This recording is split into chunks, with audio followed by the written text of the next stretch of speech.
kita dari kelompok 1 MPK dari kelas B3 Ilmu Komunikasi. Nah, di sini kita mau ngapain teman-teman? Kita bakal bahas tentang paradigma psikologi, implementasi paradigma dalam penelitian dan interaksi sosial. nah kita juga bahas tentang kualitatif sama Kita juga nanti bakal bahas jenis-jenis dari paradigma dan contoh-contoh. Nah, intinya enaknya kita kenalan dulu nggak sih? Tak kenal apa? Saya. Ya, boleh langsung. Oke, jadi nama saya Desa Ayu Majasa Dimana saya biasa dipanggil Yesa. Saya sendiri Nasya Sosodra dan Natasha. Saya Rahman Herawalaisi, biasa dipanggil Rahman. Saya Brenda Tiongkok, dipanggil Brenda. Halo, nama saya Brenda Tiongkok, biasa dipanggil Nadia. Nama saya Anastasia, biasa dipanggil Ron. Nama saya Nima dari Teman Manita, bisa dipanggil Emma. Nama saya Satria Surya Winarus Saputra, biasa dipanggil Satria.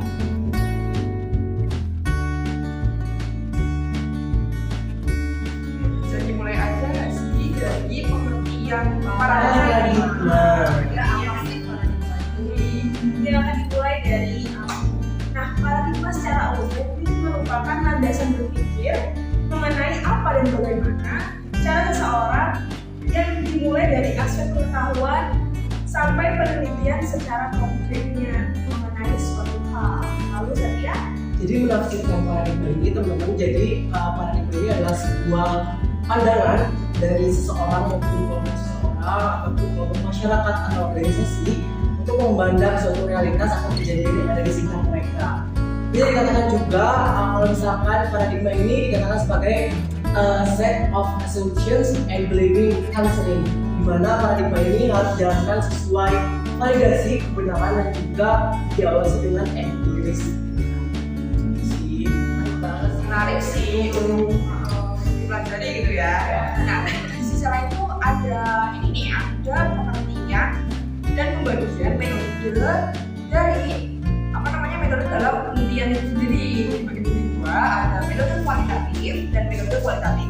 Dimulai dari metode kuantitatif itu sendiri, metode kualitatif ini tidak terlalu mementingkan aspek kedalaman data atau analisis, tapi lebih mementingkan pada aspek luasan data, sehingga data dianggap sebagai representasi dari seluruh populasi. Yang kedua, peneliti dari metode kuantitatif ini sendiri itu bersifat objektif dan memisahkan diri dari data. Nah, kemudian riset-riset itu harus ditentukan sebelum riset dimulai.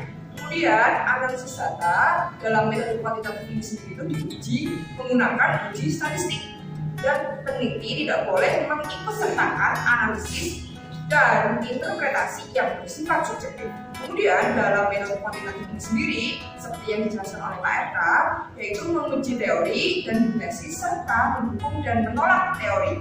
Nah, prosedur riset rasionalnya bersifat empiris. Apa sih empiris itu? Empiris itu berarti peneliti ini berangkat dari konsep-konsep atau teori yang melandasinya. Kemudian hubungan riset dengan subjek adalah jauh. Mengapa harus jauh? Karena harus ada jarak supaya bersifat objektif. Terus logika penelitiannya bersifat deduktif. Kemudian hasil risetnya harus dapat digeneralisasikan. Kemudian akan dijelaskan metode kualitatif.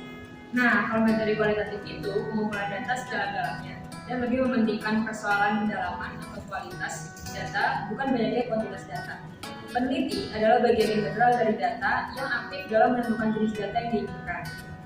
Dalam metode ini, peneliti menjadi instrumen riset yang harus terjun langsung ke lapangan. Hubungan antara teori, konsep, dan data, yaitu data yang dihasilkan akan memunculkan atau membentuk teori itu dengan logika penelitian induktif. Dari metode kualitatif ini, riset bersifat subjektif dan hasilnya lebih kasuistik, bukan untuk digeneralisasikan. Menarik banget kan? Menarik banget nih tentang metode penelitian. Selanjutnya ada apa nih? Ngomong tadi metode penelitian, sekarang kita ngomongin paradigmanya. Karena paradigma di dalam metode penelitian komunikasi itu ada 4. Nah, yang pertama itu ada paradigma positivistik, terus ada paradigma post-positivistik, yang ketiga paradigma konstruktivisme, dan yang terakhir paradigma empiris. Nanti kita bakal jelasin oleh rekan-rekan kelompok kami. nah tadi kan udah dibahas nih sama rekan-rekan kelompok saya ya, udah bahas tentang metode penelitian dan juga paradigma. Nah, ternyata metode penelitian soal paradigma itu bisa dikelompokkan loh. Jadi metode penelitian yang kuantitatif itu mencakup yang positivistik dan juga post positivistik. Sedangkan kalau metode penelitian yang kualitatif itu mencakup paradigma konstruktivisme dan juga paradigma yang kritik. Nah, kira-kira kenapa sih kok yang paradigma positivistik dan post positivistik itu bisa dikelompokkan ke yang kuantitatif, dan juga kenapa sih konstruktivisme dan yang kritis itu bisa dikelompokkan ke yang kualitatif? Kalian penasaran nggak sih? Penasaran sih. Apa sih alasannya gitu ya? Apa gitu loh. Kalau gitu langsung aja dijelasin oleh rekan kelompok saya. Oke, selanjutnya aku mau jelasin kenapa paradigma positivistik dan post positivistik ini masuk ke metode yang kuantitatif, teman-teman. Jawabannya karena metode penelitian kuantitatif ini dinamakan juga dengan metode positivistik, yang mana berlandaskan pada filsafat positivisme. Nah, paradigma tersebut tidak mengakui adanya unsur metafisika dan teologis, teman-teman. Karena kedua paradigma ini meyakini bahwa ilmu pengetahuan adalah satu-satunya pengetahuan yang valid. Nah, metode kuantitatif ini juga sering dinamakan sebagai metode ilmiah atau saintifik karena telah memenuhi kaidah-kaidah ilmiah, teman-teman. Nah, metode ini disebut juga sebagai metode discovery yang dapat ditemukan dan dikembangkan sebagai ilmu baru. Kemudian paradigma positivistik dan post positivistik ini termasuk metode kuantitatif karena pada penelitian ini berupa angka dan analisisnya menggunakan statistik. Nah, sekarang untuk paradigma konstruktivisme dan paradigma kritis masuk ke dalam metode pendekatan kualitatif karena peneliti bisa menjadi sampel dari penelitiannya dan bersifat subjektif yang menggunakan logika dasar induktif karena berdasarkan data di lapangan kemudian diteliti untuk memecahkan masalahnya beserta membuat sebuah kesimpulan. Sekian penjelasan ringkas awal dari kelompok kami. Untuk selanjutnya akan lebih dijelaskan secara rinci mengenai masing-masing dari paradigma itu sendiri.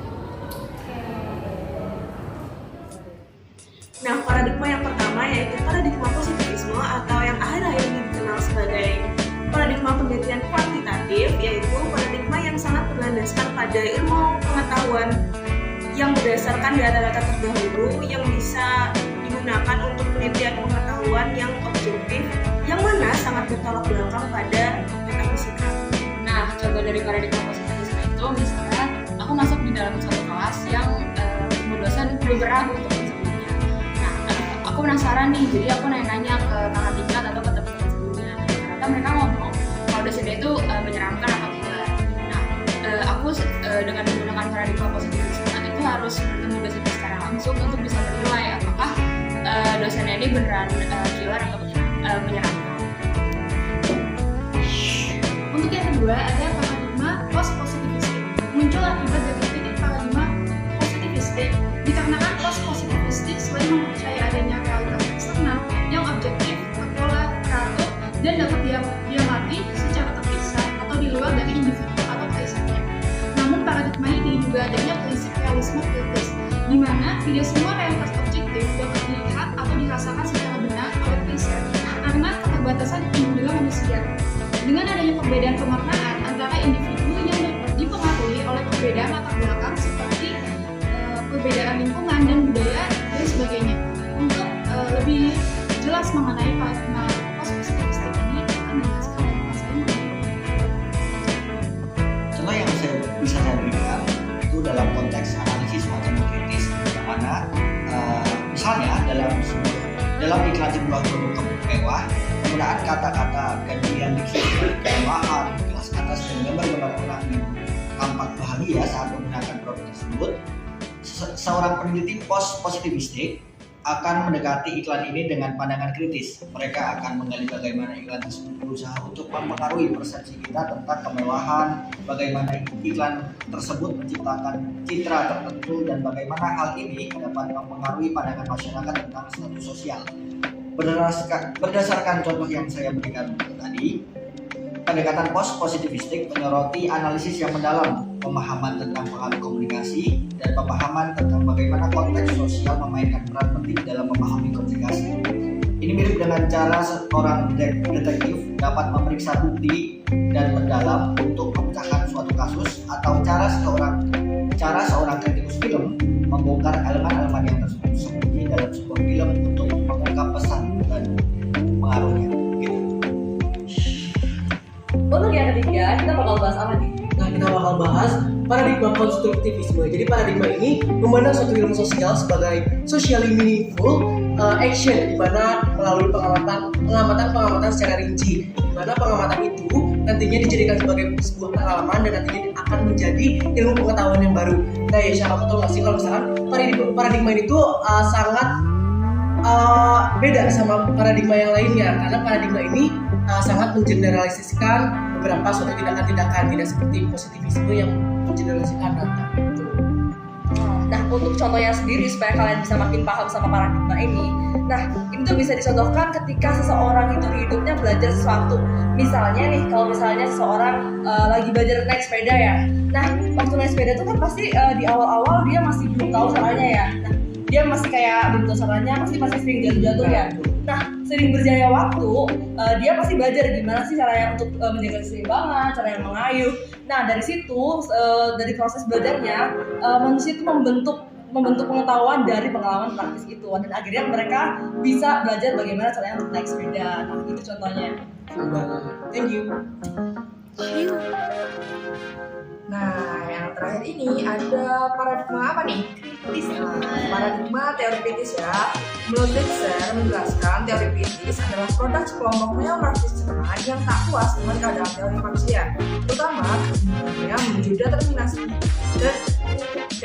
ekonomi. Nah, walaupun aliran teori kritis ini tidak memiliki struktur metodologi layaknya ketiga paradigma sebelumnya, namun paling tidak paradigma teori kritis telah mewarnai beragam teori dan analisis komunikasi sebagai bagian yang paling penting dalam pembahasan teori, hasil penelitian, dan kritik terhadap hasil penelitian serta kritik-kritikan komunikasi terhadap konteks sosiologis yang berkembang saat ini di masyarakat.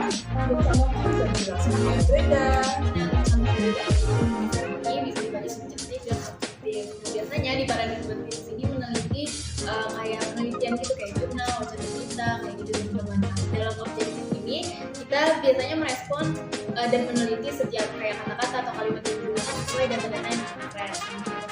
Lalu kita menganalisis dan merespon setiap data-data tersebut secara pribadi dan itu.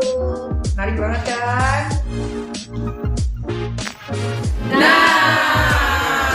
Jadi gitu ya guys podcast dari kami. Terima kasih sudah menyaksikan dan menyimak materi dari kelompok 1. Semoga ilmunya bermanfaat untuk kita semua ya. Bener banget. Thank you.